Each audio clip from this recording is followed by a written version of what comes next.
დღეს ახალი სტილით 28 მარტს წმინდა მართლმადიდებელი სამოციქულო ეკლესია იხსენიებს წმინდა მოწამე ნიკანდრის, წმინდა მღვდელმოწამე ალექსანდრეს, წმინდა მოწამე აღაპის და მასთან 7 მოწამეს.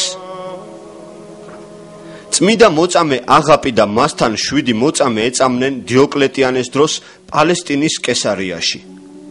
ერთ-ერთ წარმართულ დღესასწაულზე ქრისტიანები, რომლებმაც კერპებს მსხვერპლი არ შეწირეს, საჯარო დაწამეს.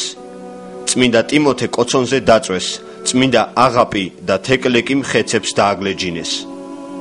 ხალხის ბრბოში მდგარმა ყრმებმა პუბლიმ, ტიმოლაისმა, ალექსანდრემ, სხვა ალექსანდრემ, დიონისემ და დიასპოლის ეკლესიის იპოდიაკონმა რომილამ გადაწყვიტეს საჯაროდ ეღიარებინათ ქრისტე და თავი დაედოთ სარწმუნოებისათვის. მათ ხელები შეიკრეს და წარუდგნენ იქაურ მმართველს ურბანს. ურბანი ამაოდ ეცადა გადაეთქმევინებინა ახალგაზრდებისათვის თავიანთი გადაწყვეტილება. წმინდა აღმსარებლები საპყრობილეში ჩაყარეს, სადაც უკვე იმყოფებოდა 2 ქრისტიანი, აღაპი და მისი მსახური დიონისე. წმინდანები სასტიკად აწამეს, შემდეგ კი თავი მოჰკვეთეს.